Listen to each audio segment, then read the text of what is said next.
Hello, how are you? I'm Ted, this is Eric.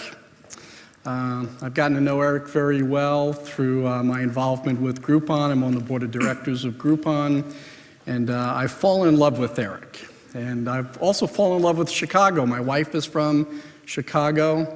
Michael Jordan worked for me and played for my team, and I love everything that Groupon is doing.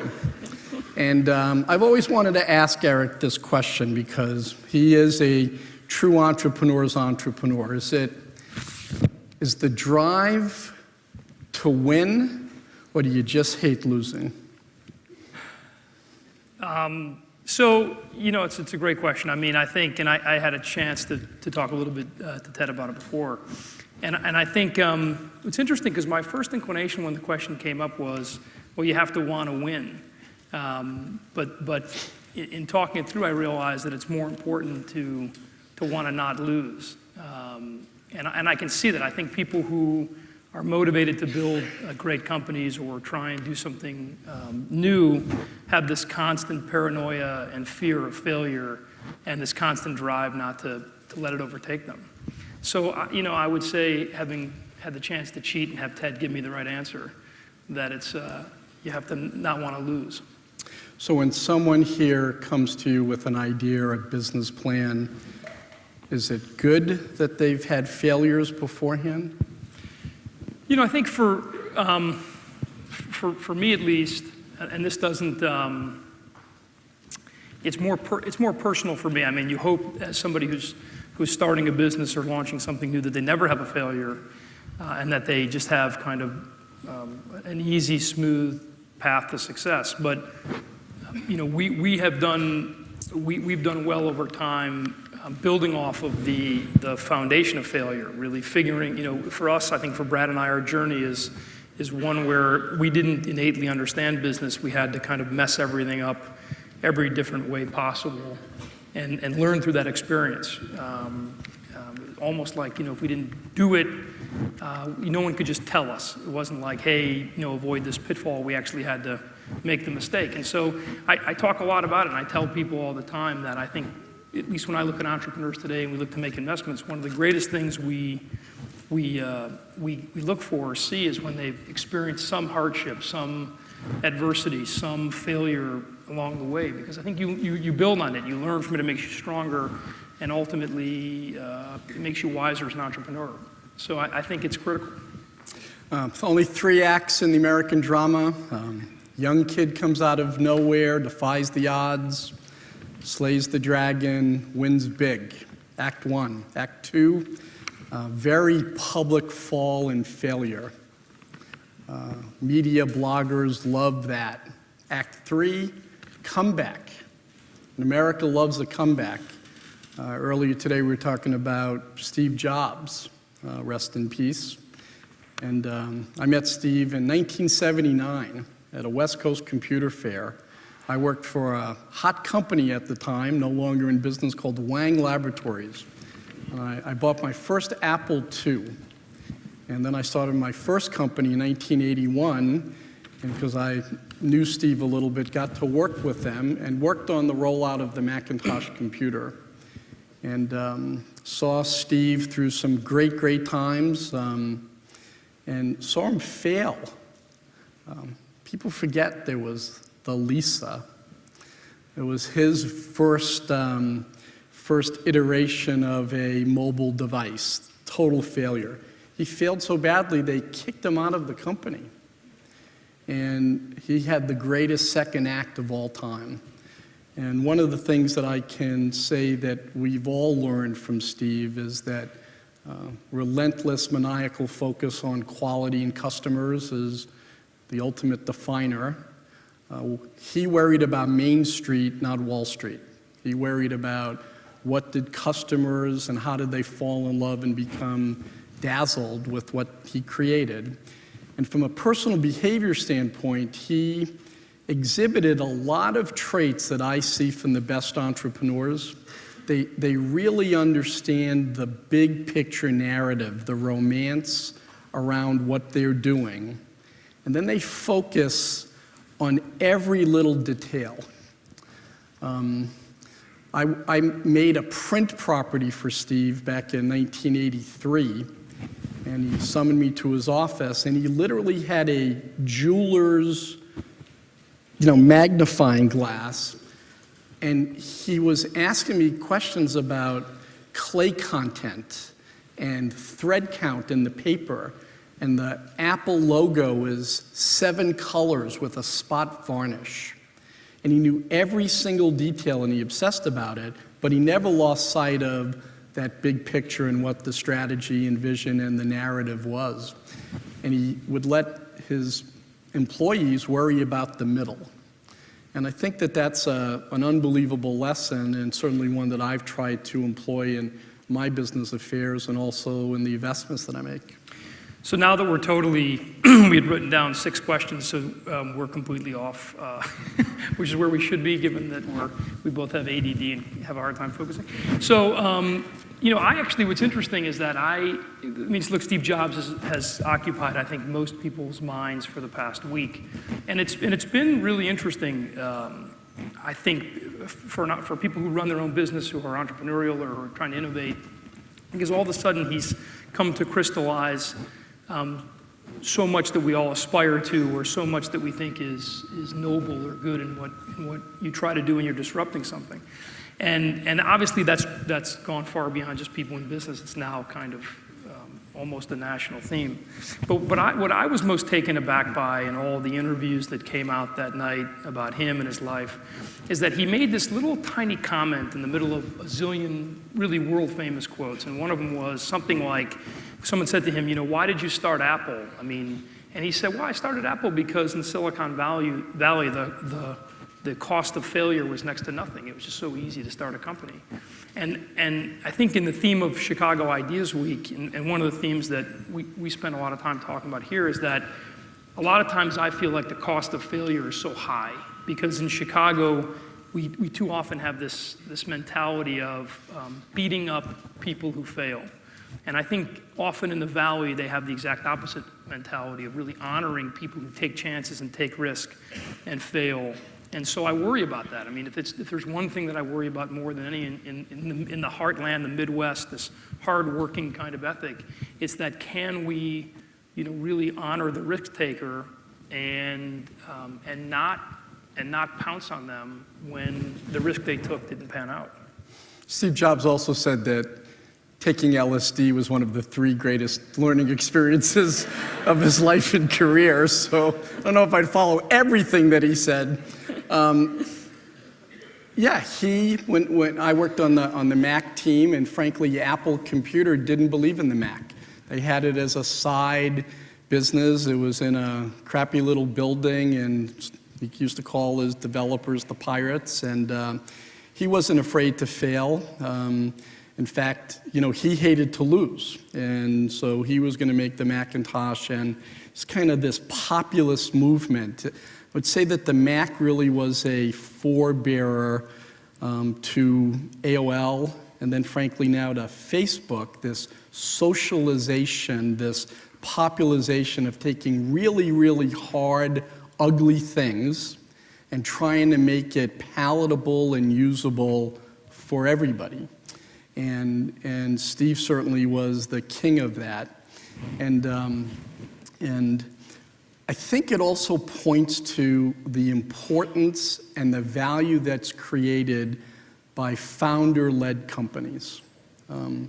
You'll find sometimes when I get involved with companies, it'll be, well, this is the founder, and we need grown-ups around. We need gray hair to lead and manage the company. And I've just looked at the best days of AOL was when we were founder-led.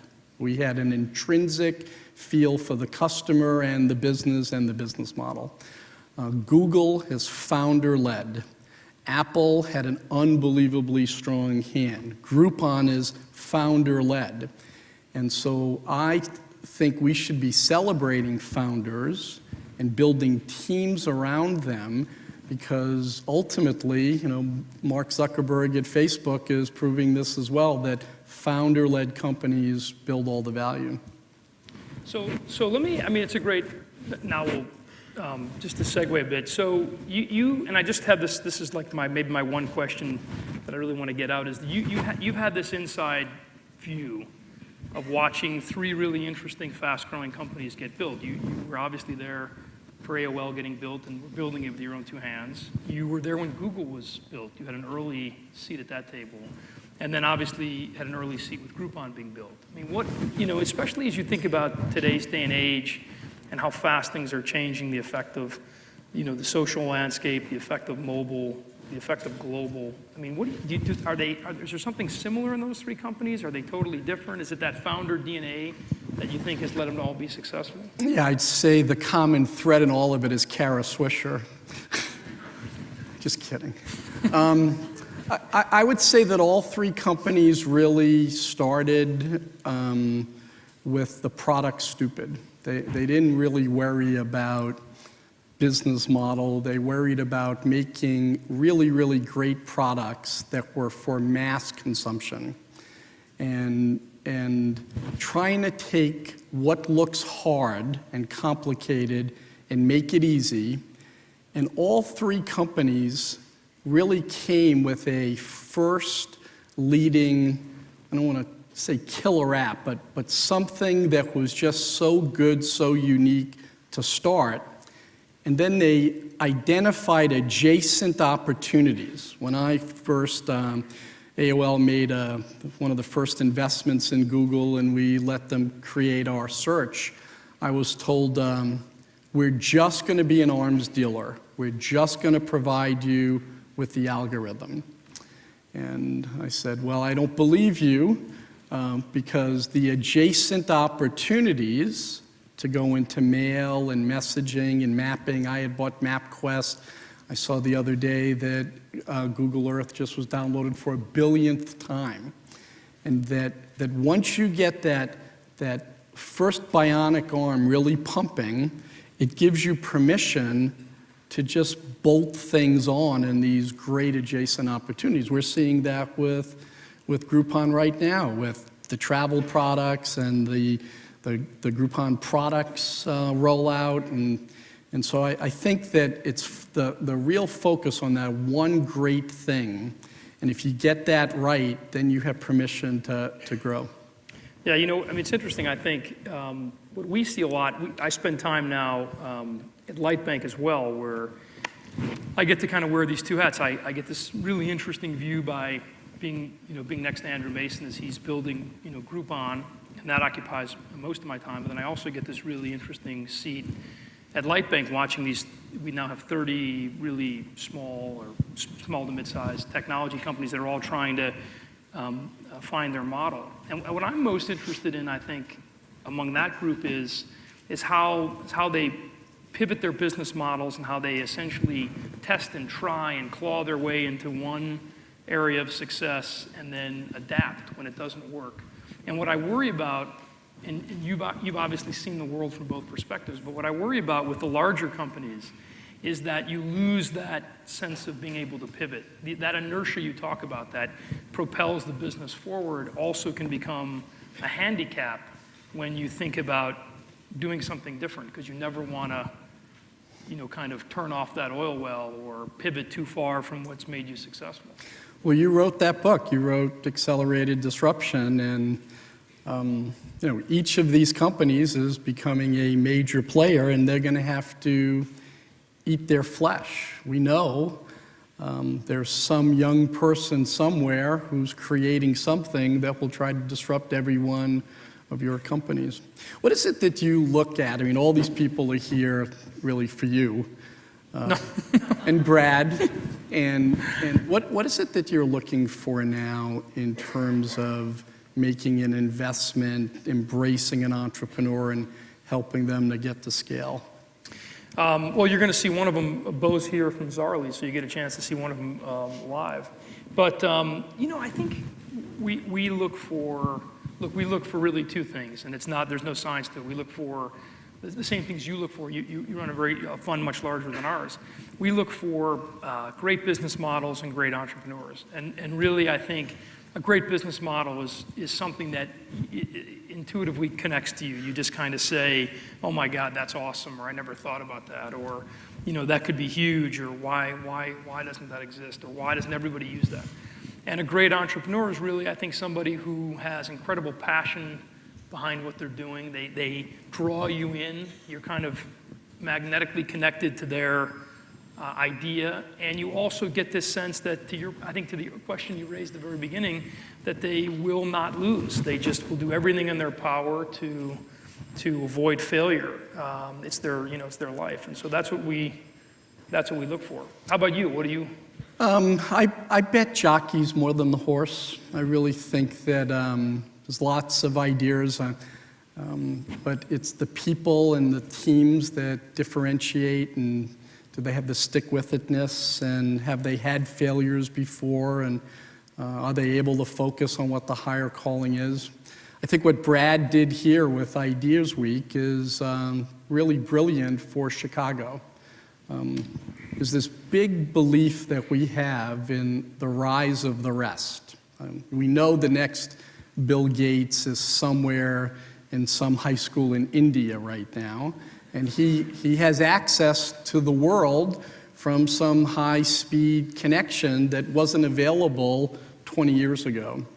And so we've been so California, Silicon Valley based for innovation and as an economy. And I'm seeing now Chicago, Washington, D.C., Boston starting to get its act together again, Carolina, some of the great games companies. We all know about Zynga, but there's fantastic games companies in Bethesda, Maryland, and in North Carolina. And if you have great technology and a great keiretsu of venture capitalists, Peter Barris is here.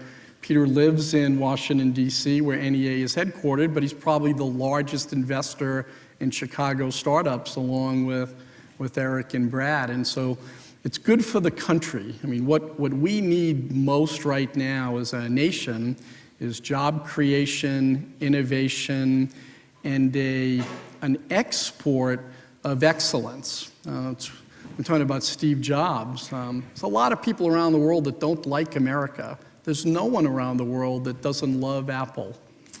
And that should be kind of the beacon for us as innovators and investors and entrepreneurs to make products that start here. But there's 2.2 billion people around the world connected to the internet. It's like 10% of them in the United States. So, the hype right now is local and mobile and social, and yeah, I agree. But really, it's a big world, and the companies that are building value have made products that export. All of Google's traffic, all of Facebook's traffic, Amazon is very, very aggressive outside the United States. Groupon is a phenomenon outside of the United States, and so I encourage people to, think locally, but make products that will sell globally. And let me just, one last kind of question for you, because I'm interested in your perspective. I mean, you also straddle the world of sports and the world of technology. I mean, is managing and building a sports franchise any different than building a technology startup? I mean, is it similar disciplines, similar attributes, similar challenges? Yes and no. I mean, it is. We have subscribers and we sell sponsorships, and we have a big audience that we have to reach, and more of it is through social means. We're very, very digital, and television is becoming more social and the like. But the difference truly is in business, you can have multiple winners. You can argue, well, Groupon will win, but will Google and their effort build value? Will Living Social do well? In sports, there's each year one winner and 29 losers. And so that's the joy and also the pain of being in sports. And I think, while it's great, I enjoy my work in the business frontier better than owning the sports teams. Well, our time is up, I think, given that little clock is now going the other direction. We have one more? Yeah, I mean, so I'll say, maybe I'll close with this. I think, you know, it's been remarkable. When you talk about kind of the global trends that we're seeing today, to me, one of the most remarkable parts about Groupon is how united the world has become and how similar the world has become. I mean, when we took Groupon outside the United States and did a deal with the first clone that we came in contact with and started selling Groupons in the UK or in France or in Italy, I thought, oh, well, that makes a ton of sense. But as they now have migrated their way into maybe, I don't know, 45 countries or how many we're in, you know, it's just daunting to me that people in Korea and South Africa and, you know, all different parts of the world are reacting to Groupon the very same way they are in Minneapolis and Detroit and Chicago and New York. And so it's truly become one world connected by, you know, some really innovative technology. So I think for the people here today that are trying to build those companies, it's just an awesome time. And this school, unbelievable reputation around the country. You know, some of the seminal work that started on the internet. Not enough people give credit to the Tribune Company. The Tribune Company were really the first publisher to embrace digital, and to be honest, they were the first investor, the first company that believed in us at AOL. And I think that there's unbelievable opportunities to start companies here, get them financed, get them incubated and grow and build lots of value, create a lot of jobs, and do the right thing the right way. Thank you, and we all look forward to the next speakers.